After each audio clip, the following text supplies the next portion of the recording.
Right, lads. How are you? Doing well. Notice anything different? Bobby, you notice anything? Man, I love it. I love the lights. I know you're not going to have them on there all the time, but it's good luck, man. You like it? You like the tribute to Bray Wyatt's lantern? I Or do. was it the shoulders you gave me? Hello, everyone. Welcome to the Late Night Grin. This is Deciding the Decade, WWE Survivor Series. I am joined by an expert panel as always, the Oracle of Wrestling. What's it been a week since you was out, It's brother? been a while. It's been a while, and let me just show something real quick. Okay. There you go. That's him. So, lots of excuses are being made in Knoxville about team drama, and some guy at work claimed that there was gambling involved, and some are claiming that South Carolina poured sand on the field and all this other shit, and they just can't own up the fact they got their fucking asses beat. Thoughts on that, Bobby? Yeah, no, I mean, I was surprised. Like, I wasn't really I was watching shocked, it don't get me wrong, but intently because I was watching. It was the night of Full Gear, right? yeah. Yeah, so I was watching that, but like I was keeping track. I'm like, oh, they scored 35 points in the first half. That's wild. I think they scored on like every possession, which 9 out of 10. Yep. insane, man. Is this the game that you so Full Gear was on when this was on, right? I was present Mhm. at this game. Yes. I remember now. Yes. I watched Full Gear on Monday. I'll briefly say my thoughts. I thought the middle of the show was pretty fun. Mm-hmm. I didn't love the main event.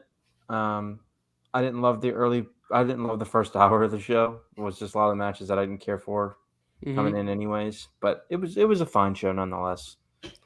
Yeah, I think it was a success when they needed one, right? So Yeah, I agree with that. you go where you go, I suppose. Folks, I hope Twitch is working. It's being very weird.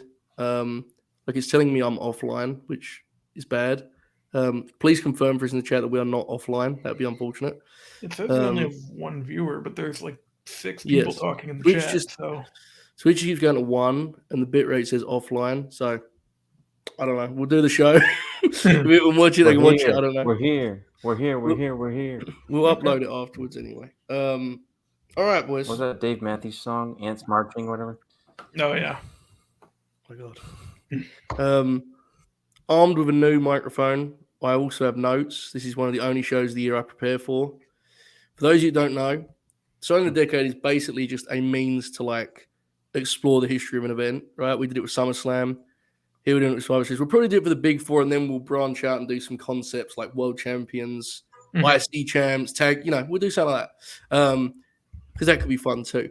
But Survivor Series is such an interesting event because I do believe the term I used earlier is fair, which I think it's an iconic event. Yeah. However, it's an interesting event because there are very few shows in the history of the event that you would consider like objectively great shows.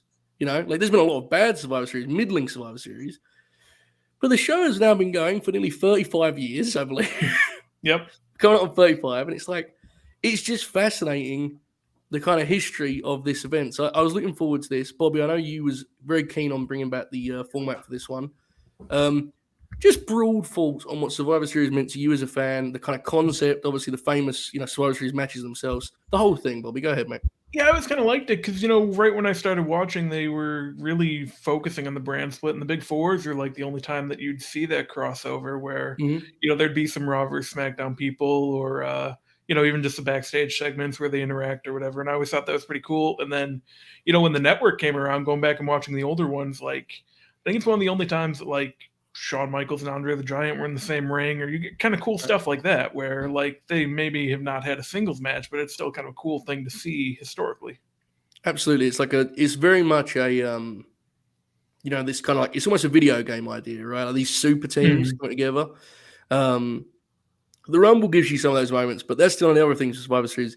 You get that deal where it's like you can get some of your favorite wrestlers paired up in these wacky teams, and once upon a time they'd have a cool team name and brand and so on and so forth. Oracle, yes. What do you think of when I set you Survivor Series? What memories come to mind? Like just broadly, your kind of what it means to you as a wrestling fan. Okay, so I turned 30 years old on next Thursday, and so my memories are not like, I don't have like I sort of associate like Thanksgiving kind of in a way with it, but Right. not as much as like, people who grew up in the 80s, early 90s.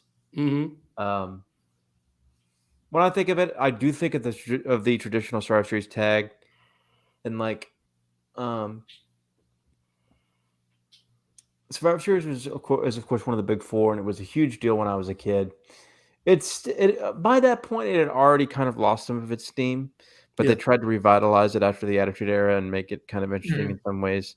Some years they succeeded, some years they failed miserably. Survivor Series has had some really bad years and some really good ones. I think it's the biggest mixed bag of all the big four.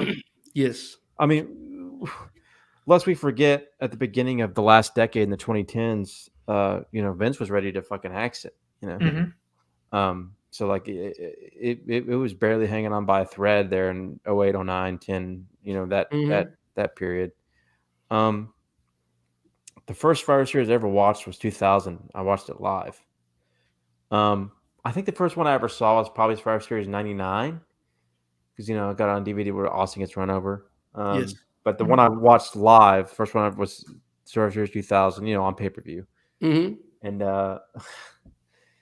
had like The Rock Rikishi, which was a feud I was invested in at the time, and then it had a terrible ending with Austin and Triple H. Where Austin picked up Triple H in the forklift and dropped him to his death in a car. I was like, one of the longest no contests ever, right? Yeah. In the modern era.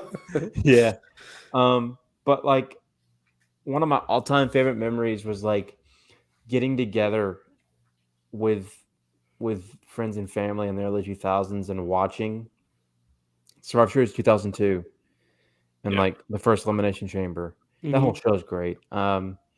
Watching like Team Austin versus Team Bischoff, which we were all like invested in as a kid. Yep. Then that was in 03. Even watching the stupid shit like popping for Maven as a kid, because we thought it was so funny that like Maven did like the Terry Funk. If you Bobby, you probably remember this because I know you probably watched it recently in the last year or so. When Maven comes out wrapped with his bloody wrapped head, Maven's like the heroic baby face in that fucking match in 04. And of course the Raw versus SmackDown first time in 05. And I don't know, I could go through the whole list and bore everybody here, but like I always think of the elimination tags first and foremost, but just like, I don't know, it's a big four pay-per-view. I was lucky enough to go to one. 2015, of course, it was the one where there was a threatened ISIS attack, and we all had to stand in line as drug dogs and the bomb squad and bomb dogs all sniffed us, and we stood in line in the CNN Center for 3.5 hours. And one guy claimed that Alberto Del Rio was paid $10 million to return. Well, that 9.5 million the off U.S. title. But so like, I don't know. The show has suffered in recent years, in my opinion. When they did the NXT deal in 19, that was kind of a nice twist. But the brand supremacy stuff has thankfully kind of been cut out, and we've gone to a new kind of era of Survivor Series with War Games. So we'll see how tomorrow pans out. And sorry for my 4-minute spiel there, but I kind of wanted to throw all that out there. It was beautiful. The concept of Survivor Series is definitely a case for me of like, it's something I love in theory, regardless of the results. And there are a couple of Survivor Series matches that I truly adore and are like some of my favorite matches. But there are many Survivor Series matches that I don't have any memory of and don't think were any good. But I don't really care, because it's still a thing that, like, if you give me my favorite guys, I'll find a way to put them in one of these matches, because I just love that, that kind of concept, that idea. Especially because it's promoted as a big deal, or was anyway, once upon a time. One thing that's really fun about this year, just quickly, because we just mentioned it then, like, it's weird to think this show was introduced once upon a time to counteract Starrcade, which was like Dusty's greatest, thing. And now the show is going to be revitalized by like Dusty's other great thing, like War Games, right? Like, that's kind of, I'm sure Cody, that pops him. Quick thing I wanted to mention. The guy I always think about Survivor Series is Randy Orton. All right, like when I was going through this, I was reminded of how often he's been like in the thick of things at the end of those traditional Survivor Series matches, and it's been legitimately across like a 17-year stretch. He's been doing that. Like, he's been a sole survivor a bunch. it feels worth bringing him up very momentarily. Like, it doesn't appear guaranteed we're going to see Randy wrestle again. So I just wanted to give you guys a chance to speak on it because personally, I'd say like we're all fans of his.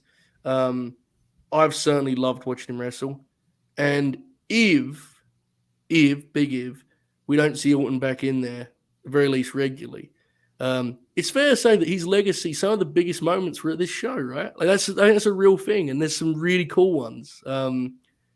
I even remember in 2016 when he like took the bullet for Bray, or the other way around, I forget. I remember they did a deal with the Wyatt family when they were doing that angle, which ended in tears, but that was some cool shit in the fall of 2016, right? Like, he had some big time moments this show. Bob, is that something that you like when you think of Randy Orton? Is Survivor Series central to you also? Because definitely is for me. Yeah, absolutely. He was in the 2004 match. I believe he was the sole survivor. Oracle, he came back from like 2 or 3 to 1, right? Yeah. That one or a different one? But yeah, he was big in that one. He's been sole survivor, I think, 3 times. I'm pretty sure. But yeah, so he's a guy that's just like kind of been around the whole time, and yeah, it's kind of a bummer because he would probably factor in this year if he was healthy. Right. I think things. That Randy sucks, War games would be incredible. Yeah, but yeah, it's a bummer that he's not around, man. Oracle, did that come to mind for you? Like, because it was saying that it really stood out to me when I was looking through the shows, getting ready for this. Like, fuck, man, like when I think of Survivor Series, he's in so many of those moments. It's kind of crazy to me. Yeah, like I definitely think of him and like because like he was the sole survivor 3 years in a row. Actually, I think he was like that's crazy. 03, 04, 05. Yeah, like when they were really good doing the big push and like. But yeah, he's always been a part of those shows, and like he and Sean had the end of their title feud in 07 there, and like, like he's definitely someone I think of. I do think of Brock a lot. I think of Taker a lot. I think of Ray because he was so good in those tags, even though there was like a lot of Survivor Series you miss. Anytime he was in there, he was always excellent. Like I remember how good he was in the 07 Survivor Series tag. It's the one where it's supposed to be like the Hardys and so on, Triple H or whoever, Umaga, Ray, MVP, whatever, and I think Matt Hardy was hurt. Right. And then Ray was in there. It was like 4-on-5, and Ray was just incredible in it. Of course he is. Of course he was. Oh yeah. By the way, we're gonna have to talk about that angle, brother, because that's incredible. Should be on TV tonight, bro. That was incredible. That's a great example of like my ideal wrestling show.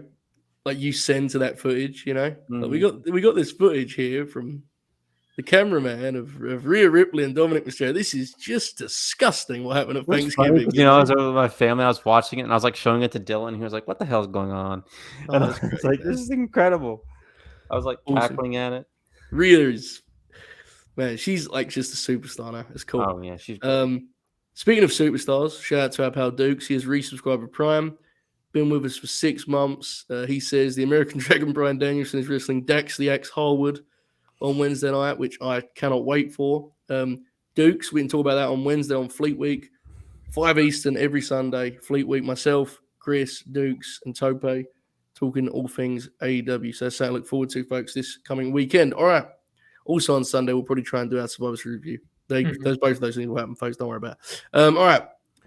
Let's get into it. Now, the way we do this, folks, we have 3 full decades to play with, obviously, with the 90s, the 2000s, and the 2010s.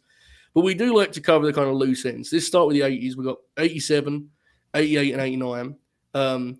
87 is actually one of the higher rates. It's in like the top 10 on Cage Match. Oh, wow. And I think while it's a fun show, it's absolutely because it's the first one, and that's the way people do things on there. Like 100%. I think the most famous match is the Heenan family in the main event and that spotlighting of Bam Bam at such a young age, right? When he locks horns with Andre and all that great stuff. The 10-team match is actually the show's highest. For those of you that have not seen these shows, like 10 tag teams, 20 dudes, and the apron is just filled, right? It's like an insane visual. That is actually the show's highest rated match. 4 matches, all of them get time. They're all like around a 6 to a 7 on there. Will you use this time to talk about this, like these 3 shows as a whole? Like, do you think they could bring this back in some form or fashion? Obviously, this year is War Games, but Bob, Is there a part of you in recent years with brand supremacy where it was like, forget brand supremacy, let's do these weird, Team Drew versus Team Roman, and we just do 4 of these matches and get out of there. 4 matches is insane. Like, that's even for modern standards, that sounds crazy. Right? What do you think? No, I would love it. You have a kind of like a main event one, you have a women's one, you have probably a tag team one, and then just kind of like a handful of your mid card guys, and maybe you do one more, do 5 matches. But yeah, it would rule, especially with the roster depth they have now. Oracle, that sounds like the dream for you, brother. 4-match card, rocking and rolling, right? Yeah, brother. Tremendous stuff. In 88, the tag team gimmick got highest rated again. This fascinated me because I've seen those matches and they always legitimately dizzied me. There's so many fucking people in them. That was a more middling entry. Then there's a drop off for 89. Ultimate Warriors are on top in that one. The Rude Brood, which is always the one that I see get posted around social, is the co-main. The 89 show gets praised for Arn's performance in that one tag. Yes, of course. Because Tully was getting that booger sugar. That was the end of Tully. Factual. Indeed. That is 89 is a bottom 10 Survivor Series. The other 2 are rated more positively, which popped me because in my mind those shows are all just like bunched together. I don't know if that's the way it is for you guys, but I have never ever isolated them in my brain. It's just like I know those as the original shows. Yeah. There's a bunch of cool team names. The matches are fine. It's a good time. 89 where all the winners face each other in the main event? That is 91, right? Yeah, that's okay. Yeah. Or is that 90? It might be 90 actually. No, I think it's 90. Decade, I think. Yeah. So tough question here. Yeah, because 91's Taker and Hogan. For the sake of completing the game here, what would we say would be the best Survivor Series match of the 80s? What would that even be? Would it be one of those tags with Arn? Should we just reward Arn? Probably. Yeah, there's not a lot to pick from there. On the other side, we'll go to the 20s now, just to complete again, just get these loose ends out of the way. 2020, of course, was hosted by the Thunderdome, which Bob mentioned very much. It was called Best of the Best, which is something I did not remember at all. It does have a couple memorable matches, though. Roman and Drew, right? Yeah, Roman and Drew was good. Sasha and Asuka was good. New Day and Street Profits was good. However, there was, of course, the Survivor Series match that was built around Lana, which I don't think aged particularly well. It wasn't good at the time, but it aged worse when she left 4 months later.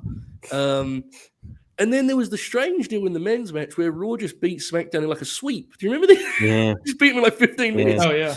Flat. One quick note, because this popped me, because we all love these guys, but it's just wrestling's weird in this way. Bobby Lashley and Sami Zayn had a comedy match on this show that has a rating of 3.1.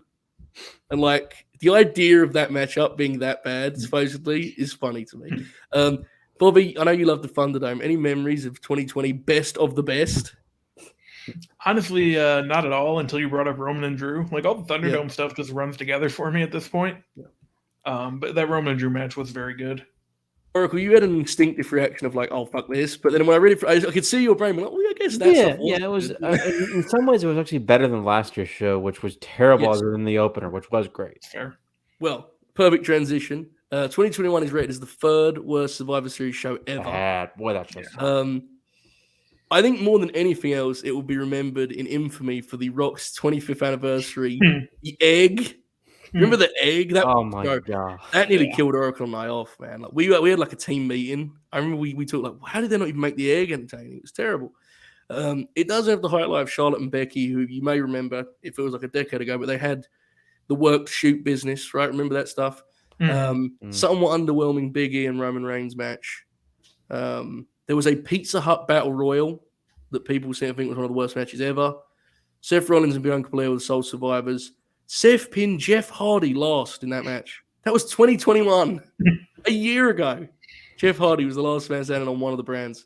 Wow, wrestling's crazy right now. Oracle, any other kind of thoughts on 2021, which, as you just correctly claimed, is one of the kind of more infamous Survivor Series. The opener is awesome because Becky and Charlotte come out all fucking Goldberg snortling through fucking they all come out all fired up and shit and fight and it rules. And you're okay, this show's starting out good, and then you're ugh. And it's the last Big E match, and Roman just beats him, and Roman was gonna win anyway, but it was just I don't know. This show just sucked, man. Like, Yeah. that opener ruled, and then everything else afterwards was like. And I didn't even like the opener as much as everybody else did, but it was it was a lot of fun. It was good. That was a rough stretch for WWE, man. That was like I'm not saying it's great now, but it's a lot better than it was for that fall of 2021. It was really rough. Yeah. There was like releases that weekend too. Remember that? There was like I think that was when Hit Row got cut. I think. Oh yeah. Well, never mind. Best match of this decade so far at Survivor Series: Roman and Drew. Is that what we're going with? Yeah. I suppose, yeah. I mean, Probably, that match is very good, but it's Yeah. like Survivor Series has been weak so far. Yes. I'm hoping this one, both War Games matches are like a huge pop for me. So yes, and I've missed a lot of the segment. I need to see the Kevin Owens segment, which I heard was tremendous. Yeah. It's awesome. Avoid the segment with the women. What? You'll be more excited. I will ask: are the Brawling Brutes versus Judgment Day? Is that any good? I didn't see that, Bob. Was that any good? That was the opener, right? Yeah, that was good. That was good on Raw, and the last match was good. Rhea and Asuka had a good match. Okay. Drew and Sheamus wrestling the Usos tonight, boys. Yes, that's going to be good too. Okay. War Games advantage. That's going to be great. All right. Roman and Drew get the honor. It's a very fleeting one. We're only 2 shows in, but what are you going to do? Right, let's get into the 90s here. Now, the way we do this, folks, we look at the top 3 shows of the 90s, and then we look at the bottom 3. We do that for the next 3 decades. Let's start the top 3 Survivor Series events of the 90s. In the top spot, the 3rd all-time Survivor Series event, according to our friends at cagematch.net. Shout out to the Confirmed Shoot for running that site so well. 1996. Yes. Featuring just one of the most beautiful wrestling matches ever with Brett and Austin. One of the most unique spectacles with Sid and Sean. There's a Taker Mankind match too. The Survivor Series matches themselves are kind of whatever. But let's be real, for a show in 1996 especially, the Brett and Austin match alone makes it a hit. When you sprinkle some Sid, we're cooking that. Bobby, I know you once suggested I review Sid and Sean, so I know this one pops you. Suddenly, I'm dominant. Am I right, Bob? Absolutely. Yeah, no, it's a great show. Definitely deserves the top spot. I think that had the Triple H Rock ladder match as well, if I remember correctly. That one, or is that a different show at the Garden? That's 98. Okay. That's the SummerSlam, Bob. Oh yeah, you're right. That was also at the Garden. But yeah, no, just a good show. Like that Bret Austin match, it doesn't have, the spectacle of the Mania match, but I think it's just as good. Yeah, it's beautiful. Taker and Mankind had good matches pretty much all the time. And I like Sean and Sid quite a bit. I know not a lot of people like it, but I think for what it is, it's a very good piece of business. I definitely think it's the top Survivor Series of the 90s. For haters like us, that's like a must-watch match because the crowd just fucking hates Sean, and it's like one of the funny. It's like it's been completely erased from fit. They never talk about that night when the Garden just said we want Sid to beat Shawn Michaels. It's never discussed. He also clearly doesn't know how to handle it. It is incredible. Oracle, I know that match is very much to your grin and just purely on crowd reaction. But any faults, I'm sure you're not surprised to see 96 getting some love in the old. No, that might be number one in the decade, and just Sid's entrance is one of the greatest moments, like literally in the history of the company. I'm not kidding. Yes, when he comes out and he's just like, you could tell he's like, oh man, these guys love me. Like he's like Arkansas Sid out here, like realizing that like he's like a fan favorite. He doesn't know how to handle it either, almost. And he's like, but he's like basking it in, he's giving the fist pump. The intensity on him, brother. Oh, real graps, Like he's just awesome in that setting. Oracle, I think we've discussed before. Where do you stand on Bret Austin here compared to the Mania match? Because I know people like to debate. Where do you stand on that? I personally think this match is actually better in the ring. But I don't know. It's tough for me to rate them. But like the 13 matches, like WrestleMania, the iconic sharpshooter with the blood, like. But this match, in terms of a pure wrestling match, it might be the best. Like this will sound like people say this all the time, pure wrestling match. But I think it's like the best, like pure, like wrestling match in the history of the company. Shout out Jonathan Gresham. Yeah. Good impression you did there. All right, let's go to second now for the decade. 1995, the year prior. we actually talked about this recently, Oracle, on the historical. I say recently, it was probably fucking years ago now. I don't know how the time travels at this point, but I remember us talking about it. The Brett Diesel match, which is like a career match for Kevin Nash. They have that awesome kind of sports build, and the heavy hitting knockout versus the technician who's going to take it long. It's awesome. The wild card match is a hoot. There is that like insane opener that's like good with the Body Donners opposite the Underdogs. Yes. Which is one of the more ridiculous matches they've put out there that turned out to be good, right? Like that match was asking for trouble, but it rocks. 95 is not a year particularly fondly remembered, Bobby, but the Survivor Series is one that people like. Are you surprised to hear this, or do you agree? A little bit surprised it's in the top 3, to be honest with you. But those final 2 matches are very good. I think Brett and Diesel's awesome. I haven't seen the wild card one in a while, but I remember enjoying it quite a bit. Kind of thought no, actually, it's probably fair. It depends what number 3 is, but it's not a bad spot. Yeah, we'll get to that momentarily. Oracle, surprised to hear some love for 95. I think you had a good time with this, right? 95 is a great show. There you go. That show is really, really good. There's a bunch of good, even like that weird heels faces, like friends and foes tag. I'm talking about that one's pretty fun too. Yeah. It's just a really, really good show. It's the first sign of life in the Fed. Yeah, it's like, hey, maybe they have something here. Yeah, absolutely. Brett and Diesel is it won't come up at the end in terms of best, because it's the show we just did has a better Brett match. That's just life. But it is a actual Survivor Series classic. Like, I genuinely, if you've never seen it and you think Kevin Nash sucks, it's a classic match. Yeah, it's a Fed classic for sure. I think so. In the third spot, one that we've had some fun with talking about before, 1998, Deadly Game, a show described Deadly Game, famously described by our friend Bobby as Vince Russo's magnum opus. It was, which I got very mad about. Oracle co-signed, and then I made it clear that I did not disagree with Bob's take. I refuse the notion that Vince Russo should have a magnum opus. That feels unfair and unearned. It is a very unique show in that it is not really about the matches at all, really, is it? That's not what this show is about, but it's about the way it's put together. Oracle, I'll go to you first. Explain the appeal of Deadly Game 1998 Survivor Series. Well, if you watch the entire year of 98 on TV, you follow along with the stories, the Austin story, the Austin Vince feud, The Rock being pushed as the new babyface, Foley's journey, Boss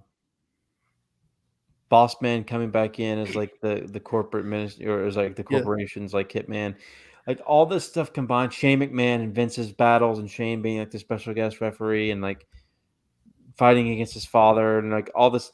It's all set up perfectly for all the twists and turns, and there's some all-time great moments, just character moments, the at the beginning of the show when Pat Patterson and Joe Briscoe do the thing for Foley, and Vince and the Stooges do the thing for Foley where he comes out in a suit or whatever and he wrestles Gilbert, and they do the whole introduction or whatever.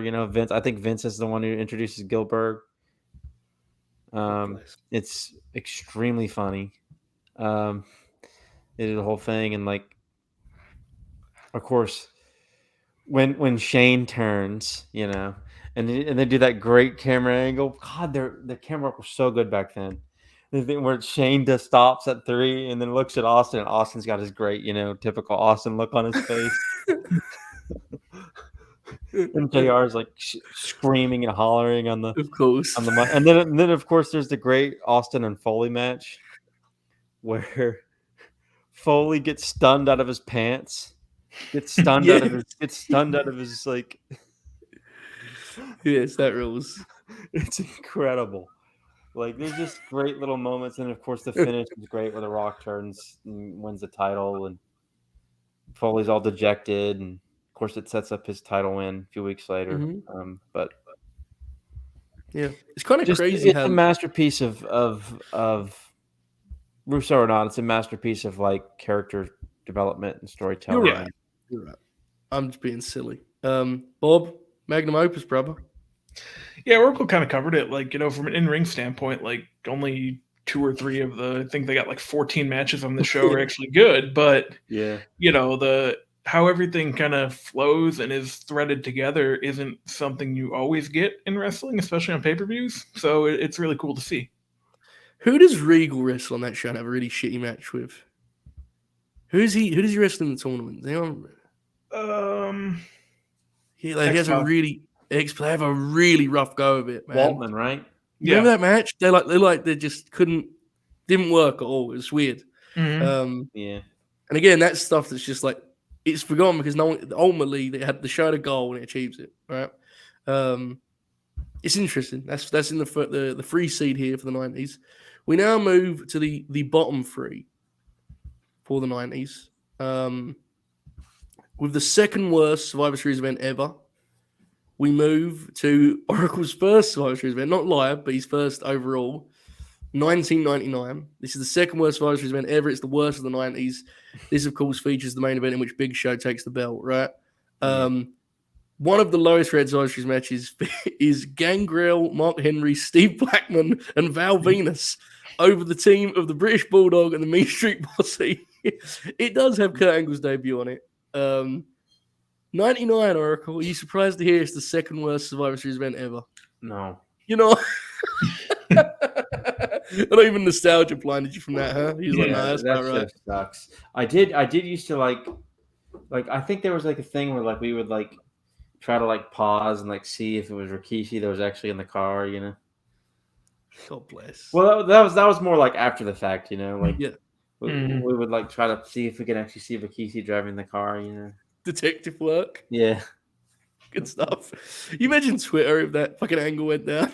Oh my god! You fucking like tweets in the Attitude Era? Jesus Christ! Oh, I wish, bro. That'd be a great account, wouldn't it? That'd be very, very good. Twitter during the Attitude Era, just like a gimmick account. Because I see there's one that's like old NBA tweets, and it's like it's like react like Shaq's washed or whatever, and like when they lose the Pistons, it'd be like that tweet.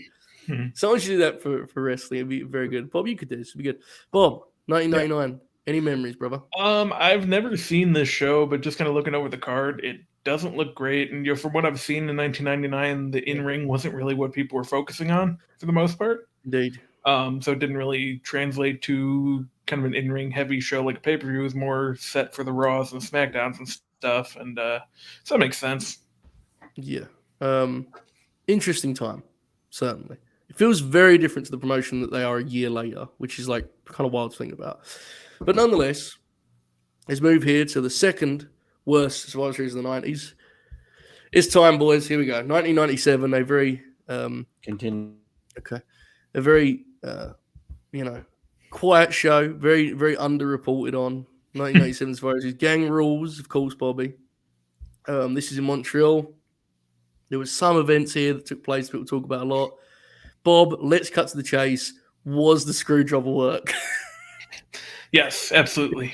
It was. Yeah. Should I tweet Dave Meltzer and ask him? He seems to like when people ask him. He's not tired of answering that question, is he? I think you should. It's an important question. The Brett Shawn match is like actually a hoot and feels like it's on track to be like low-key their best match. And then obviously like one of the most famous wrestlers, you know what I'm talking about. Montreal Screwjob, you get it. Bob, any memories of this show that aren't the Montreal Screwjob? Like anything else come to mind? Not really, because the rest of it's kind of bad, which is surprising because of 1997. Their big thing was having all these factions, and they had the Canadian Stampede match, which is like the best one of these matches that they did. Except, I mean, it was an elimination, but it was a big multi-man tag that I love, and none of it really translated to Survivor Series. It kicks off with two like just nothing miserable Survivor Series matches.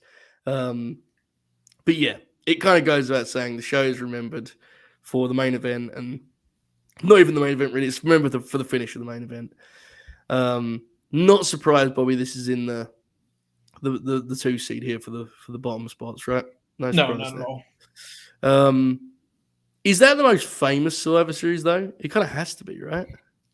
Yeah, I think so. Like, I guess 2002 because the Elimination Chamber debuted, but I don't know how many people really remember that compared to if you say, Montreal Screwjob. Most people will be able to give you the event that it happened at. Especially because there's been so many chamber matches since, right? Yeah. It's almost.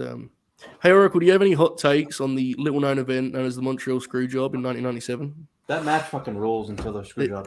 There you go, factual. Not much else good on that show, fair to say, Oracle. Are we missing something? Or I've always kind of liked the Owen Austin bit just from the character work, but like the match is nothing. Yeah. That's the 2 spot here for the bottom 3 in the 90s. We then head just 1 slot above that in the all-time rankings, according to our friends at Cage Match. Shout, confirm, shoot. It is 1993. This is incredible. Men on a Mission and the Bushwhackers versus Bam Bam Bigelow, Bastion Booger, and the Head Shrinkers. Tremendous. Earned a rating of a .77. What? That match is fucking good. A .77 out of 10. Oracle gives it 3 1/4. This show, of course, the All-Americans go over in the main event. This is in the midst of the Lex Luger stuff that's still happening. He beats Ludwig Borger in the main event. This might be one of the 2 or 3 Survivor Series I've never seen the entirety of the show, though, to be honest. My God. That feels like an indictment, Oracle. I ain't gonna lie. That feels like a real insult to the show. Heavenly Bodies wrestled the Rock and Roll Express for the Smoky Mountain Tag Titles on this show. That match is good. That match is good, yeah. It's like the best match on the show. This is always a personal grin for me, as much as it sucks, because when I started trying to watch Raw in order on the network, this was like the first Survivor Series I watched and was like fully understanding of what they were going for with the Thanksgiving element, because that's still how they promoted it here. Like I think this one still was on Thanksgiving. I don't know, but I remember Lex has a promo where he has the jumper on. He has like a jumper on at dinner and shit, and he's fucking. It's an interesting experiment. Lex is top babyface, and this time kind of is at the height of that. Bobby, any Lex Express thoughts or anything on 1993 in general? No, not really. I've been watching 1993. I'm getting to WrestleMania 9 still. It's not very good. It doesn't seem like it's going to get good outside of like King of the Ring, but I suppose, right? Exactly. Like, I don't know, this show, like, I don't think the Hart family match is good, but it's kind of cool to see, I guess. Yeah. I mean, it was not the bottom. It was bottom 3. 90s, there's a lot of competition. So make of that what you will. I'm telling Bruce Hart you said that, Bobby. Yeah, well, he'll probably know already. Me, man. Yeah. Other matches from the decade that I feel are worth mentioning. I don't think we talk enough about how insane it is that Bob Backlund wrestles Bret Hart for like 30 minutes and beats him at Survivor Series 94. Obviously, like I understand why we kind of ignore it because of what it meant in history. It was just a way to get to Diesel. Yeah. But it is still like objectively fucking insane that happened. Mm-hmm. So if you want to like see that, I guess you can.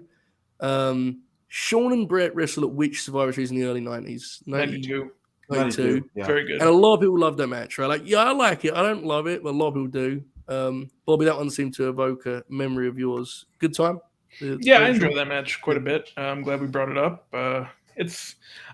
It just feels like, we never like, obviously the WrestleMania match is too long for some people. The 1997 match didn't really get a chance to get to where it's got to be. So this is kind of like their best match almost. It's their best, like, a lot of matches too. Oh, yeah. I would say that match is the 92 match is their most famous match that I would say I actually like. Because we don't need to do the Iron Man conversation, but it's a lot. It's another story, another show for another day. Any other matches from the decade, boys, we like shout out for Survivor Series in the 90s? Any other individual matches that we didn't cover, those kind of sweeping show looks? Like, anything come to mind from the 90s? I think there's a bunch out there. Yeah, no, don't have that. Brought it up. The match where Taker debuts is actually not bad for like an elimination match. Yeah. What year is that? Is that 1990? Yeah. 90, yeah. Oracle, any matches come to mind, mate? Or is that, I think we've covered most, right? Yeah, that one tag in 92 with Flair and that's fun. Whatever. Yeah. That one's interesting to watch. It's fun. Mm-hmm. That's a good time. Match of the decade for the 90s, lads. I'm willing to discuss with you. I'm willing to debate. I think it's got to be Bret and Austin. I feel like it has to be. But that match is like definitely. We'll get to it later when we debate best ever in Survivor Series history. That match is going to be in that conversation. I think it's definitely taking it for the 90s. All right, let's proceed here to the 2000s. Start with the top three, just like we did last time. We begin with the highest rated Survivor Series in WWE history, according to Cage Match, 2002. This is the only Survivor Series rated over a 9. It is also the only Survivor Series rated over an 8. Daylight is second, is what I'm telling you. As Bobby alluded to, both you guys talked about this show in passing. First Elimination Chamber match. A memorable moment with Shawn Michaels. He also had those tights, which live in infamy. There's an exciting triple threat tag with Chavo and Eddie and Benoit and Angle and Edge and Ray, and that's like a kind of a thriller. Bob, fair to say you're not surprised this is rated so highly, right? No, not at all. I think every match on the show is very good. Even the Big Show Brock match doesn't get a lot of time, but the way they told the story, I think, was just an excellent job. And Big Show was not in the best shape at that time either, so Brock got a lot out of him, I think. But yeah, obviously the Elimination Chamber is a huge deal. Vividly remember, watching Sunday Night Heat, just trying to get a look at what it would look like. And because I didn't order the pay-per-views because no one in my house watched it except for me. So, just trying to see what the thing would look like and just kind of follow along online. And it was great, man. Great show. We don't get to talk about that often as like just a concept alone, but I would like to make it clear. I think you guys will probably agree with me. Like, I just think Elimination Chamber fucking rules. And there are a lot of like modern concepts that I've had enough of. I'm cool with that thing existing forever. I don't know that they do 2 every year, but I absolutely think I think Elimination Chamber is just an awesome thing. I think especially when it's done right, it's like some of the highlights of WWE's year. Just a couple of years ago with Kofi, right? That one was like, yes. You remember that match? My God, it was incredible. Oracle, you mentioned 2002 earlier. A fair pick for the best. According to Cage Match, we'll discuss it later, but a fair pick for the best Survivor Series in your opinion? Oh yeah, for sure. Great show up and down the card. Every match, like that Trish and Victoria match, that match fucking rules. Mm-hmm. Yeah. They like the weird 6-man tables match where like at one point Rico gets mad because Jeff Hardy forgets where he's supposed to be in a spot, and he goes, "Jeff, God damn it, Jeff, God damn it." And then Jeff's like, on pills or something somewhere, and he has to like get shut up. And I remember this. That was always a thing we would like replay when I was a kid, was because we taped that show. We taped, we had like a VHS, popped that in during the pay-per-view, taped it. We'd always tape on Rico, cussing out Jeff Hardy. Of course, Brock Big Show was awesome. The Heyman turn was in that match. Main event is classic. I always popped when I was a kid when like Saliva was playing in like WWF New York. Mm. And like I loved Saliva when I was a kid. Of course I would. And like Big Jericho's "I'm the king of my world." They played that shit. They played him out to that. Tremendous. The whole thing rules. In at 2 for the 2000s, the second highest rated Survivor Series ever, 2001. The Alliance angle is not something people remember fondly necessarily, but this show, if nothing else, is a strong final kind of note for it, right? Yes. The actual match itself, winner takes all, is like a great time. Again, we can pick apart who was in that and who should have been and what it could have been, but like it's still very, very well done. The Dudleys wrestled the Hardys right in a cage match on that show. 2001, Bobby, a show that probably in history falls victim to kind of the overall reputation of the Alliance angle, but obviously people like it a lot. What did you think, Bob? Yeah, I think, if the entire angle was kind of like the match was, it would have been a lot more well received. I think it's one of the best 5-on-5 matches they've ever done. Just really good stuff. And I think really the whole show, there's threads with like, what's Regal going to do and all that stuff. And I like that. You brought up the cage match. That was good. The rest of it's very much kind of like a 2-match show. I don't think there's any other that I'm forgetting, but like, the 2 matches really hit. And when you get a strong main event like that, that's what people really remember for the show too. And, you look at the star power, like, I guess Shane's like the worst wrestler in there, but like, even him at the time, he's fine. Yeah, and he's popular, right? Is the Yeah. real point. And like you're right, it's not a show much depth, but that's the main event is what the show's about, right? Ultimately, so I think it works in that setting. Oracle, I know we've discussed the alliance angle before, and kind of like the TV being a blast, even though the actual direction sucks. Right. Is it fair to say 2001 Survivor Series kind of encapsulates that, where like the show's a really good time, regardless of what preceded it and what it meant in the big picture? Definitely, like. One moment. Yeah. Damn it! This damn Cal UCLA game is gonna run into SmackDown, bastards.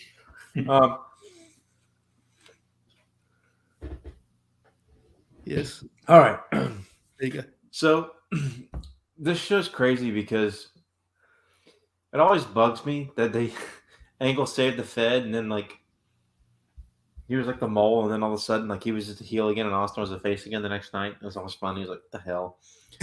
But it rules. There's no repercussions to the Angle at all. No, they just go. They just reverse course. It's kind of insane to look back on, right? Like when you watch this show, it feels like such a big angle, and the next week it's like all erased and undone. It's kind of insane. Main event's a good time. The match is incredible though, and like the atmosphere and JR on commentary is amazing. Like it's just I've seen the cage match before, and it's like good, but like the finish is always like stupid to me. It's dumb. Yeah. It's one of those things that like you give a baby face with good intentions, but like it absolutely just makes him look dumb, right? Right. It just does. All right, in the free seed here for the top Survivor Series of 2000s, we got 2009, which rounds out the top 5 overall. This features I think a famous Cena Shawn Michaels Triple H match, right? Oh yeah. It has one spot that is very famous and gets like memed to death on social media. You see it all the time with the super kick deal, right? Team Kingston versus Team Orton. This is 2009. Kofi wrestled Randy Orton in 2019 at SummerSlam. Wrestlers have very long careers now. Bobby is what I'm saying. Any memories at all of 2009? Because as Oracle said, this is a weird time for Survivor Series. I was kind of stunned to see it's so high. Yeah, not really. I wasn't really watching in 2009. Like you look at the card, it looks very good. Especially the Kofi and Randy team match and the main event like you talked about. But like I don't have any specific memories of it. You look at the names; it's all guys that I would enjoy watching. I see there's the other Survivor Series match is Ziggler, Drew, Swagger, Sheamus, and Miz against Morrison and Evan Bourne and Finlay and Hardy and Shelton. That seems like it would probably be very good. But I haven't really seen it specifically. 2009 Oracle. Does this bring any memories back? Does this pop you in any way? Are you stunned this is in the top 5 ever Survivor Series events according to Cage Match? What do you think? So this is a very good show. The one thing I always remember about the show is they did like this goofy backstage segment with Christian and the other 4 members of his team, and he was the only white guy on his team. Oh, of course, yes. I've seen this whole stupid shit. That match is pretty good. And then there's this great thing where they do backstage where like Regal and Orton like get face to face and it fucking rules. That sounds fun. Yeah, and they like get and like they're like talking shit like we can't get along and like one of those deals where and they're like oh shit Orton and Regal. But yeah, it was a really good show. The main event everybody loves. The main event's fine. Like it's good, but it's not as good as everybody says it is. I think like SummerSlam 09 to Mania 26 Shawn Michaels is like unbelievably bad. I think it fucking sucks. But like, and look, I like the 26 retirement match, but like, that dude couldn't go anymore, man. He looked ridiculous out there. Isn't that the Jericho feud? Is that after? That's 2008, right? That's before. Yeah, that's 2008. Yeah, my bad. Yeah. But yeah, man, this shit. I don't know. It's a really good show. It's got a weird high rating for me. Because I watched it recently, like 2 years ago, and it's a good show, but like it feels weird to call it like a top 3 Survivor Series Yeah. of the day. And granted, there's been a lot of bad Survivor Series, okay, but like it still feels weird. I think it's but that's one thing. But I think it's crazy. It's 5th all time on Cage Match. Yeah, that's nuts, man. It's crazy, and like, but it's always been a touted show. The Jericho Taker Big Show match is interesting just because it's like one of the few times Jericho and Taker were ever like in like a main event match together, and he actually brought that up in one of his like scrums recently this year. I think like he and Taker had a feud together or whatever. Yeah, when he was talking about Brian, right? Like how little they've worked. Yeah. Bobby, have you got some headphones? Can you pop them with me, brother? Just very slight. Thank you, Chief. All right. Maybe it's me. It could be I have a new microphone. Let's go to the bottom 3 now. We start with the worst Survivor Series of the decade, 2006.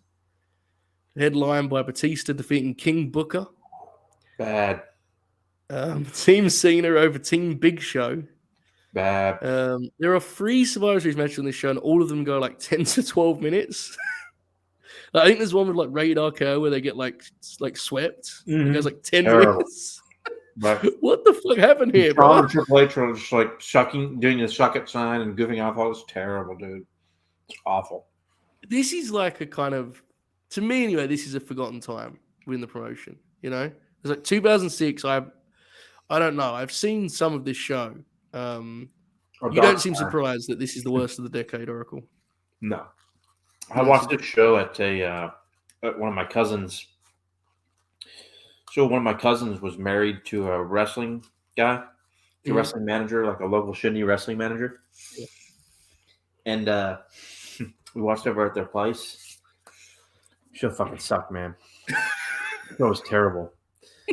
Like when and like of course now it's not a highlight, but like granted at the time when the highlight of the show is it's very, very, very problematic. And this was at, but like when Crime Time selling off Lita's lingerie in her retirement match is like the highlight of the show. Yeah, it's just brutal, man. It's bad. You know what I mean? Like, yes, that's terrible. That seems like a good way of explaining it. All right, we'll proceed here momentarily. I feel bad now. I feel like I've sent Bob on a wild goose chase for the headphones. Yeah. You know, he said, "Fuck off." Leave me alone. Just never comes back. Yeah. Refuses. Here he is. Bobby says device not connected. It's very concerning. We promised Bobby's coming back. He's trying to come back now as we speak. He is currently unable to, it seems. I may, in asking Bob to get headphones, ended his time on the late night Grin, it appears. Let's let it play out. That's what we'll do. In the meantime, let's move on here. Second bottom for the decade, 2008. One of the more infamous Cena wins moments where he comes back and immediately dethrones Jericho. That match fucking rules, though. It does, but that is one of those moments where people like really got mad, right, at Cena winning because Jericho's on that run. Edge defeated Vladimir Kozlov and Triple H in a triple threat that got like terrible reviews. Kozlov, man, what a project that was. Dude, they had them work.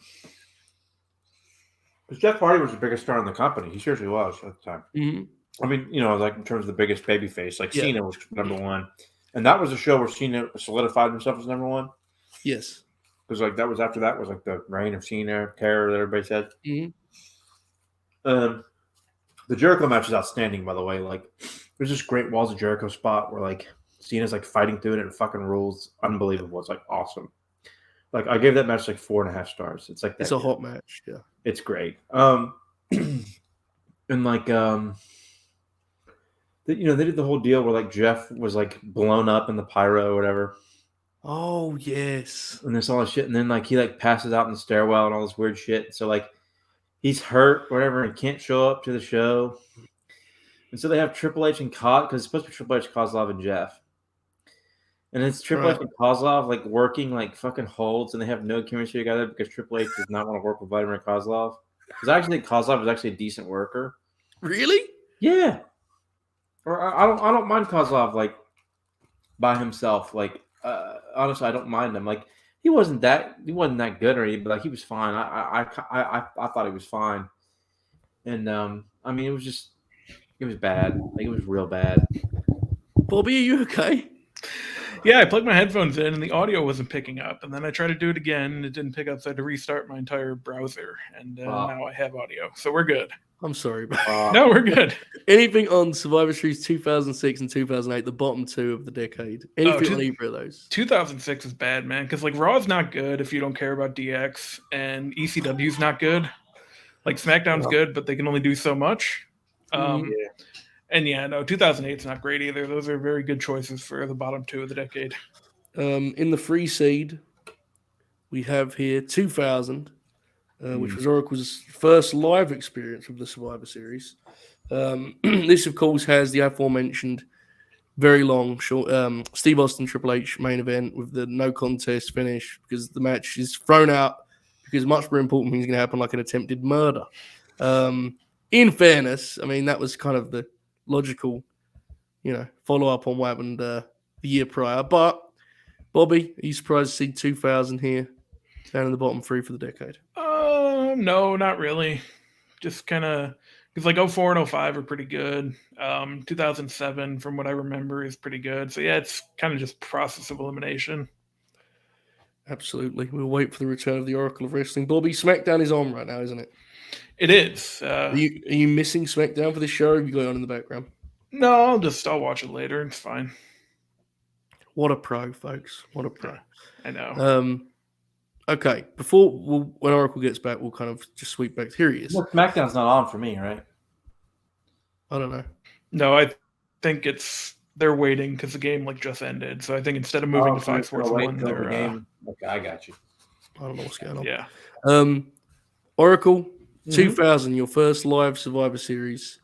People don't think the show was very good. Do you agree? It wasn't. Rob Kishi's actually a pretty good match. But the rest of the show was terrible. Taker had those weird tights that look like cows. Remember that? Oh, that's some good shit right there, bro. Yours was cut. And then Eric Angle came in and helped Kurt win. They did twin magic. All right.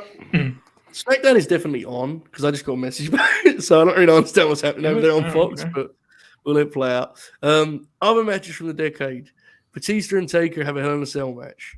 That match was good. Team Bischoff versus Team Austin, which, great match. Though don't have an act claimed otherwise, I have seen. Shawn Michaels bleeds everywhere. I've seen it. Good match. Triple H and Ric Flair have an insane last man standing match that goes on for years, and it's fucking brutal. The compliment. There's a lot of blood in all the matches I just mentioned. Bob, any others from the decade that you would like to give some love to? Let's see. I wanted to point out those two, so good job. Thanks, Bobby. I'm prepared for this show. Actually, I think the main event of 2004, Oracle was talking about Maven a little bit earlier. In the context of the story they told, it was actually really good and unique. The winning team got to be Raw GM for a month. So, it was cool. I mean, I don't know that it's a great match, but it paid off the story really well. Oracle, any other matches for Survivor Series in the 2000s that you would like to give some love to before we move to the 2010s? Anything? Think about this. I remember Shelton and Christian having a pretty good match. The IC title or something. Yes, that was good too. That was 2005 or 2004. Yeah, 404. Yeah. Deep cut, brother. I think Ray was also in a cruiserweight title match on that show. That was pretty fun. It was 4 guys in it or something. There you go. By the way, there's a couple other mid card matches. There was that one elimination tag with Ray in 07 that I brought up. That was really good. Yeah. There's a few scattered here and there. You mentioned Christian quickly this Tuesday. Grin Grappler Christian Cage. Please join us for that. Our friend Contreras and Alex will be there also. Going to be a good time. Tuesday at 8 o'clock. I just announced that. There you go. Tuesday, 8 o'clock. I figured out what happened with SmackDown.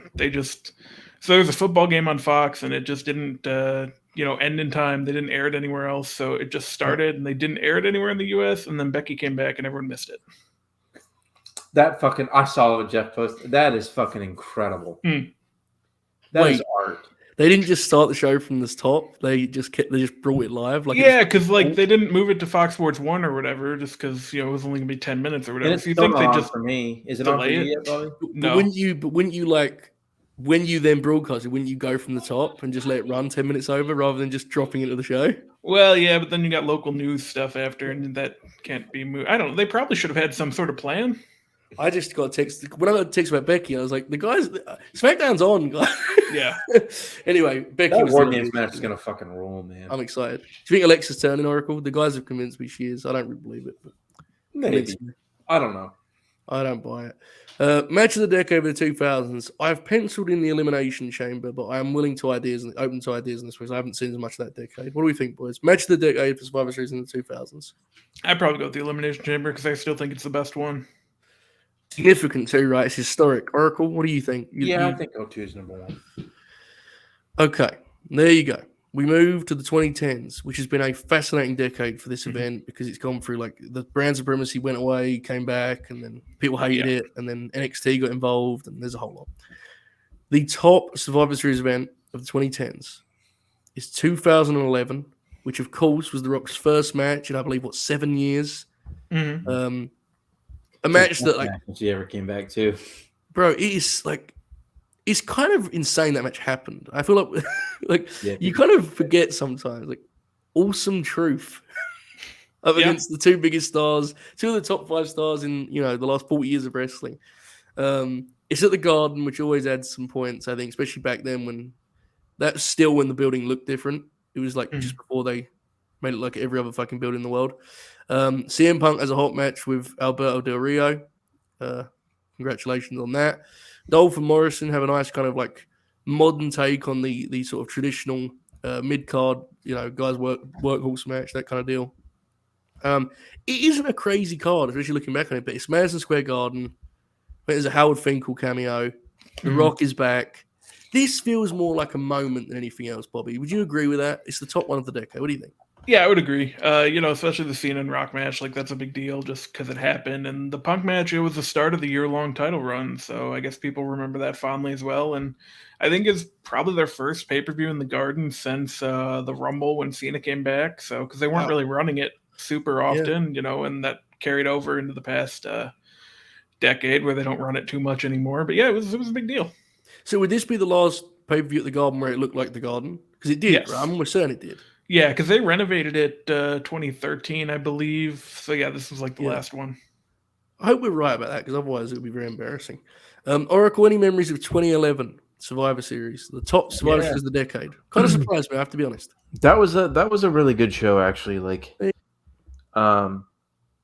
Big Show and Henry was a pretty good match on that show. Okay, now we're cooking. Punk, That's good shit. Punk and Del Rio was really good. Punk wins, starts his famous reign. He had Howard Finkel announce him out in that match. There was the hold on, I'm muting myself real quick. Okay. Fair. Okay, we'll prepare to. I'm worried about what the Oracle of Wrestling is. Becky's pop. I was listening to Becky's pop. Pretty good. Okay. There you go. But okay. Yeah, this was a really good show. The main event I actually thought ruled, and it was like the best Rock ever looked in his last run. I like the first Rock Punk match at Rumble. Okay. Yes. But like this one was like this match was he looked great in this tag match. Like I was like, oh fuck yeah. I was like stoked. And I thought he looked incredible in this. Yeah. And then of course, then he got Bubba Brazil's cardio and I like the first Cena match, but I get you. It's very good. Yeah, it's just boy, his 2013 match just kind of it's exhausting. I think sometimes when people fantasy book Rock to wrestle like Roman, they forget how long ago this was. Yeah. Like listen to how we're talking about Rock, and that was fucking 10 years ago. Like it was 11 years ago the Survivor Series match. But anyway, second for the 2010s, we go to 2019, the NXT edition. In the midst of a Wednesday Night War. My God, I'm sorry. There's a Becky Rhea standoff, and it fucking rules. It was decided in the midst of a Wednesday Night War that NXT had to just beat the main roster pillar to post. It worked for like a week because, of course, there is. I will say, for as highly read as this show is, it has a very rough main event. The triple threat with Bailey, Baszler, and Becky. We all like all three of those women, but that match does not work. It doesn't hit. No. I think the most famous thing from this show is the Keith Lee moment that people tweet every single fucking day, where he went head to head with Roman. Adam Cole and Pete Dunne had a match that got strong reviews. Yeah. 2019 Survivor Series. This is like an outlier, bro. Like NXT involvement. This is a one-off. Oracle memories of Survivor Series 2019. I remember losing my mind for Ray and Dominic like teaming up on Brock. Mm-hmm. That fucking ruled. Yes. That whole match ruled. That was a hoot. You're right. Absolute hoot. The build did, like, a lot of people love this show. The elimination tags I kind of fucking hated. Yeah, fair. There were like parts of the matches I enjoyed, but like I was like, oh, come on. Like the use of Gunter or Walter at the time was just like awful. Yeah, that was bad. That was also very funny though. Yes, that was like a peak funny. Misread your audience moment, like which we got a lot of those moments. But and I remember like after when Punk was on the Fox gimmick, yeah, and he was like, "Well, look at these, the Keith Lee's right here. He's got this whole thing on a reins. Surely they'll push him." Bro, his bit on backstage being that he was just like an average like Reddit fan was fucking amazing. Do you remember like his takes were so like it was just like us being on there, not in a good way, but like he didn't. He was just like, why don't they push these really popular wrestlers? Like, yeah, man, I know it's fucking weird, right? It was so obvious the things he would say that while you agreed with him, it's like, man, can you say something more like outrageous? You know, right? They should push this Keith Lee guy. It's like, yep, I got you. Bro, 2019 was 3 years ago, and legit, like, so much like has a changed. decade ago. Yeah, man, like so much has changed. I mean, bless her. Like, I think she's a great talent, but Shayna being like the priority in that main event is insane to look back on. It's like, what the fuck? What? The build obviously ruled too. It did, yeah. And like, and they just had like this. Let's be honest, it was a bad match. It was bad, yeah. Yeah. None of them fit a triple threat, right? Because there was no like dynamism to it. It was so flat in that way. We moved to the 3 seed for the 2010s, 1 year prior, 2018, featuring a classic with Brock Lesnar and Daniel Bryan, an incredible Ronda Rousey Charlotte Flair match that I think is like an incredible feat, especially like their matches this year. That was this year. You know, the Stip one was fun, but like they never came close to the heights of that Survivor Series. That match was awesome. Incredible. Also, this was the show where inexplicably the Cruiserweight title ended up on the main card and they just like rocked the place without any build whatsoever. Do you remember that? Buddy and Ali tore it up. Mm-hmm. This was a strong show. I have to say it didn't have fond memories for me until I looked at it on paper. Is that like a brand supremacy burnout? I don't know. Bob, 2018, I feel like for you, Brock and Bryan's going to steal the headlines here, but just thoughts generally. Yeah, Brock and Bryan and Ronda and Charlotte were probably the 2 best matches. I don't really remember it being a great show just because Raw was like unwatchably bad at that time because Roman went away with the leukemia and they just built the entire show around Lashley and Strowman and Drew and just not in a good way. Oh yeah. So yeah, but yeah, that Murphy and Ali match, now that you bring it up, was very good. I think Seth faced Shinsuke on that show too, which was not bad. Yeah, that'd be right. But yeah, it's really the Ronda and Charlotte and Brock and Danielson that really stand out. But good show. Is that the show where like Corbin and Alexa are the coaches or whatever the fuck? Yes. What was the show when Alexa was like fucking? She was like the team leader. You yep, that was this one. Glory days, bro. what a weird time. Raw was terrible then. Mm-hmm. I will say again, not saying it's good, but like fuck. Some of those times, and we would all just like watch it. Yeah. Just pick out the one thing we like within 3 hours. But you get what you get. Oracle, are you as surprised as Bobby and I that it appears in history 2018 was actually like a really good show? No, I've always thought that was a great show. There you go. Because tastemaker. Like the best matches were so fucking good. Yeah. The 2 singles matches we just brought up, and then the men's elimination tag ruled. Okay, what was help me on this? Remind me. if I'm remembering correctly, Ray was in it, and he was like incredible in it the whole time. 2018. I don't know. Would he? Was he back then? Yeah. Bob, help us. Ray was there. Oracle's probably right. He dates. Yeah, Very Ray good was definitely there. For the 5-on-5 men's match. Yeah. Yeah, it was Lashley, Strowman, Ziggler, Drew, and Finn against Jeff Hardy, Rey Mysterio, Samoa Joe, Shane McMahon, and The Miz. Hold up. When did Joe go out of this match? First. Give me the time, because I remember this now. I understand. 35 seconds. All right, that now explains why I don't remember the show. Okay, that's fine. Oracle, you were right. I just stand erasure, bro. Didn't happen. Never saw it. I think Drew McIntyre pinned him, so I was so fucking mad. Yeah, such bullshit. Meanwhile, he was probably so thrilled that he had to do 30 seconds of work for his Survivor Series payday. All right, that makes sense. Bottom 3 for the decade. 2015. The lowest rated Survivor Series ever. This, of course, we'll get to Oracle's experience in a moment. This featured the tournament in which Roman ultimately stood tall, only to be cashed in on by Sheamus. I remember people having so many different scenarios of how the tournament could play out. In the end, Roman just won clean and then got cashed in on, and it was like, well, I guess. The Brothers of Destruction had like a hilarious flat win over the Wyatt family too. Stupid. With no fanfare. I just beat them. Because they did a whole month of the Wyatt family kidnapped them and had them, at the compound or whatever, and they just beat them. Just beat them flat. Yep. Brutal. Oracle, you were there. Do you wear this as a badge of honor that you were there for, according to Cage Match, the worst Survivor Series event ever? Sure, man. 06 was worse, but there you go. 06 was worse. But this was down there. I mean, it was the tournament matches were pretty good, but the finishes whatever, and this was a dark time for the company. Yeah, there's lots of those dark times, Yeah. Yeah. I think Goldust came back in one of those elimination tags early on the show. That was pretty fun. Well, there you go. I remember the first 2 tournament matches being good. I think Dean and Roman was kind of flat, but whatever.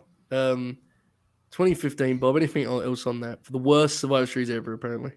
It makes sense. You do a whole tournament just to kind of undo it all at the end, and that Brothers of Destruction Wyatt thing has been something that's kind of bothered me since they did it. Just tell, man, you look heated. No reason for it. So yeah, not great. I will say, I think the 2010s suffer from the lack of nostalgia as a tax on ratings, because some of these shows get rated in a way where if they happened yet in yesteryear, people would be a lot more kind to them. Does that make sense? That's just a thing we do in modern shows. It's no one's fault. It's just the reality of the way we watch this stuff. Up next, second worst Survivor Series of the 2010s, 2013. I have a couple of things to read you here. Randy Orton and The Big Show headline this one. They scored a 2.37 on Cage Match. I mean, with all respect to women involved, this is not a slight to them, but I have to read this match because I believe this is the worst rated match in Survivor Series history. Eva Marie, JoJo, Natalia, the Bella Twins, and the Funkadactyls defeated AJ Lee, Oksana, Alicia Fox, Caitlyn, Rosa Mendez, Summer Rae, and Tamina Snuka. That thing got 11 minutes and 30 seconds. Is this the 2014 show? It's 2013. 2013? Oh, yeah, that match is dreadfully. That's one of the all-time bad matches. I believe it's the lowest rated. I think. I didn't, I'm not certain. Oh, when I looked at that 2013 is the worst. That show's worse than 2015. Well, it was second, so yeah, not too far. Second for the 2010s. I don't think it was second overall. But I mean, it does have that awesome Shield tag, which fucking rules with Ray in it again. I love it. Fucking amazing. That match rules. The Real Americans, Shield, Ray. Right. Yeah. Who the fuck's the other guy in there? The Wyatts versus Bryan and Punk is good, but not as good as some people claimed it was. It was good though. Wow. Yeah, I forgot. That's 2 months free leaves, right? Mm-hmm. I forgot about that little run. Bobby, anything on 2013? No, not really. I don't remember too much of it, honestly. Orton and Big Show doesn't sound particularly great. Yeah. I remember the Punk and Bryan match being pretty good, but I mean, I was a big fan of both of them at the time, so. Yeah. I mean, it was definitely good. Yeah. Yeah. Oracle, you were saying it just wasn't as good as some people thought. Oh, yeah. Right? Your Yeah, view, yeah. All right. Third bottom for the decade, 2010. Actually, a pretty middling effort. Didn't get like terrible reviews or anything. It was just like 5 range, I think. Alton and Wade Barrett on top, bro. What a time. Dolph and Low-Key have a kind of like famous match where Dolph gets like almost shoot KO'd by Low-Key because... Yeah, 2010. This match sucked too. This show was worse than 2015 also. Look, 2015 was bad. Yeah. But this show... I think you should embrace, though, that you were there for it, bro. You should like put in your Twitter bio. You know? Yeah, there wasn't a lot of fun to 2010. It was the third worst show by like a little bit. It sucked. John Cena is free. Oh, okay. Yeah. Other matches from the decade. I want to talk about this. We've been here for a while. Folks, hope you enjoy this. I want to talk about it as long as I intended to. Team Cena versus The Authority is a WWE classic. It is a masterpiece. There are so few guys in that match who in that point in time could go. And it is like all pieces together like a borderline 5-star match. Look at the lineups. Bobby, could you pull that match up? Because this is actually like, people don't think, but this is insane what this match achieves. Yes, hold on. I was also there for it. Exactly. And I know we've talked about this before, right? And of course, Sting's debut is iconic, but the match itself is so brilliant. Right. Yeah. Bobby. Ziggler, Rowan, Cena, Ryback, and Big Show against... Okay, hold it there. Okay. We all love Big Show. He's not exactly red hot at this point. All right? Goes without saying. This is when he Rowan... because I thought he was a good worker pretty much up into this point, but he started to kind of... And the audience just lost interest, right? It's not his fault, it just is weird. Yeah. Rowan, God bless, but Rowan. Yep. Ryback. And then you got Cena and Dolph. Dolph has been a loser for a lot of the last 2 years. Just started getting reheated with the IC belt. All right, Bob, go to the heel team. I'm sorry. Go ahead. Kane, Luke Harper, Mark Henry, Rusev, and Seth Rollins. Okay. Rusev is brand new. Mm-hmm. Kane finished. Nothing left in Kane. Right. Mark Henry is only in the match for 15 seconds. We all love Mark Henry, but he hasn't got a lot left at this point in time. Harper's obviously the man. Seth freaking Rollins, everyone knows our opinions on him. We don't need to get into it. This match with those dudes is one of the greatest matches in the history of this event. It's like a classic. Mm-hmm. Best of all, it has this old school, like 80s heat. It feels like a classic, like an old school WWF match. People are rocking. Steph and Triple H are selling at ringside. Dolph's bumping. He's selling. It's just wonderful. Bobby, you were there for it. I'm very jealous. This match is just incredible, man. Yeah, it's great. And the way they laid it out is great, too. It kind of felt like they were going to like make Ziggler the guy. And I know it was supposed to be, I believe, for Roman, but he was hurt or whatever, and it ended up being Ziggler's spot. But, like, man, they could have done something here. But, like, even just as a standalone, like, one of the best 5-on-5 matches they've ever done. You know, Sting coming out is incredible. It's a lot of, you know, you can't think of anything that happens next. You just have to watch it in a vacuum if you really want to enjoy it. But, like, for what it is, it's excellent. And I know everyone jokes about the Big Show turning heel, but this is one of my favorites because they have 3 men, and he knocks out Cena and walks out. And that means when Dolph comes back around, he's on his own, right? They go from 3 to 1 in an instant. It's brilliant. I also thought they did a good job on commentary of being like, sort of kind of just basically saying Big Show turns all the time. Yeah. Yeah. So was it like a... I like the commentary on this match. I know people hate the Authority thing, but I think they're good in this particular match. And I like Cole, Waller, and JBL as a team. There you go. Steph and Triple H are great at ringside in this. Oh, yeah. They're selling Absolutely. and this match is fucking great. Oracle, are you co-signing our Grin here? Yeah, this match rules. This match fucking rules, dude. Highlighted Dolph's career. And look, we all do, you know, Dolph is very we've all had a different opinion on Dolph through the years, but this was a like moment in time where they could have done something, but it wasn't to be. Still had a hell of a career. Another one I give some love to over the decade, 2016, Raw vs. SmackDown. The brand split just came back. This is when he did the Randy and Bray thing I mentioned earlier. That match rolled. Roman kills Shane McMahon on a spear. Yes. And Orton gets everyone outside. Remember, Orton's like, everyone get the fuck out of this ring. There's a dead body in there. I always remember the angles leading up to this because as dumb as it sounds now, people had actually connected with the new rosters because it had been a while since they had a real brand split. So when they did the big crossover angles, they actually worked. They never worked again to this level, right? It was always dumb after this. But like people actually felt like a feeling for these 2 brands because they had just been kind of rekindled, and you had Brian and Shane on one side, Steph and Mick on the other. It was a fun little time. It's a very short window. I'm not saying it's like a great run or anything, but man, SmackDown was a hoot, and I think a lot of us had fun doing like sort of, being Team SmackDown for the sake of the Grin, right? I think at this time. So I remember that one funny. Bobby, any memories of 2016 Survivor Series match? 2016, the match itself was good. Yeah. Goldberg and Brock, just because of the shock factor of it. Just didn't expect them to do that at all. Unbelievable. Yeah, those are really the two standouts. It looks like Miz and Sami Zayn had a good match, which I think I remember now. Yeah, it was good. Yeah. There you go. Goldberg and Brock is magical. Because they actually recapture like Goldberg on one night. Like they get more like the sprint's great, but that is the only night where he actually was just fully Goldberg again. Because the people are like they're breathtaking. They're in awe. Yep. Because they're shocked. It's fucking awesome. Oracle, anything on those two matches from 2016? Show, I'm kind of stunned. It wasn't punches. That's not good. What was that? I said Butch is doing his punches. That's not good. Oh, that's unfortunate. Yeah, but what are some other shows? I'm trying to think of anything from 2012 or. We need to mention Brock and AJ, right, from 2017. Yeah. We need to mention. Yeah, that's a classic. Absolutely. Yeah, 2012 was Punk and Cena and Ryback, which wasn't very good, but the Shield came out. That was cool. I was at that one too. There you go. It was okay. I mean, nothing really stands out, but it wasn't like a bad show. What was the Survivor Series where we have the fun photo of you where you're grinning? That was 2019. There you go. It was during the Brock Ray match, actually. That's so fitting and perfect. That's wonderful. What do we got for match of the decade? Is it one of the two famous Brock matches? Is it a Survivor Series match? What are we going with? I'd probably go with Brock AJ. Personally. Yeah. Brock AJ was fucking incredible, man. Yeah, Brock AJ is very. I think Brock Danielson gets more of the hype, but like Brock AJ might be a little bit better, honestly. Yeah. It's like picking between kids, brother. You know what I mean?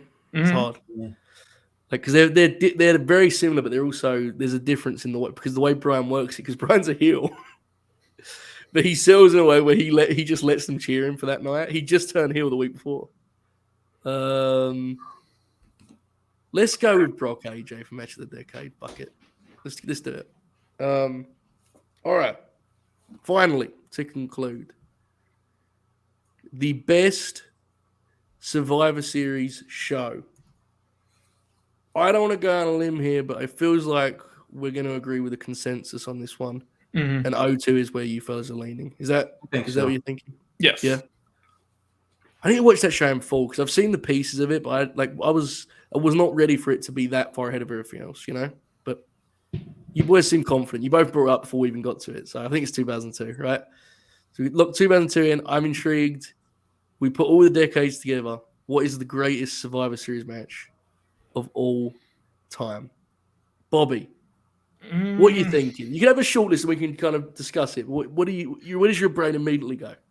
Immediately would probably be the Elimination Chamber, just because of historical context and all that, and just the 6 guys in it are incredible. So that's where I'd go immediately.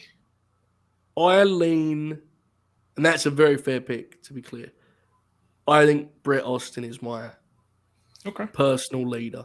Oracle, what do you think? Where do you stand? Bret Austin. There's a moment in that match I brought up before where they do like a strike exchange. Yeah. And it's literally like a boxing match, the way that it's sort of presented. And JR has an incredible call on it. It's legitimately one of the best 10 seconds in the history of the company. What about when Austin hits the stunner, but he doesn't hook the leg and Bret gets it on the rope and JR is like mad. He's like upset. As someone who knows Steve, he's like bummed out for him. He's like, man, he had it, like. Yeah, fucking had that match. It may be the best call of Jim's career, man. Yeah. And that covers a lot of ground, I know, but he's just he gives it a fight feel. Bobby, what do you think? Are you fine with co-signing this? Yeah, absolutely. A lot of great matches. Again, it's a weird show in that sense. All right, finally, as we all, this is the way we conclude this. Let's rank the decades of Survivor Series. This is really hard with Survivor Series because every decade is a mixed bag in its own. Like They changed concepts a bunch, right? Mhm. Bob, what do you think is the strongest decade of Survivor Series? Of our 3 full decades, of course.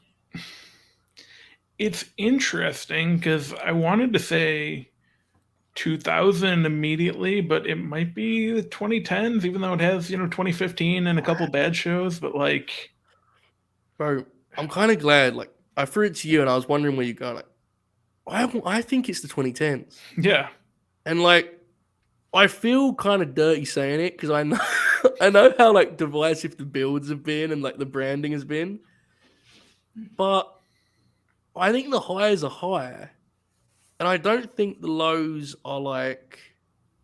I personally don't think they're horrific because I agree with Oracle. I don't think 2015 being the worst ever one is kind of ridiculous. Personally, that's just me. Mhm. I kind of think the 2010s is the best decade for the Survivor Series in terms of show quality, not in terms of how much like the concept appealed to us because they certainly run brand supremacy into the ground. There was a lot of strong shows. Oracle, what do you think? Do you think we're crazy here, Bobby and I, with our modern lens? What do you reckon? I would say but I would still lean towards the 90s, but I do think the 2010s are kind of better than what they may appear if you think about it. Yeah.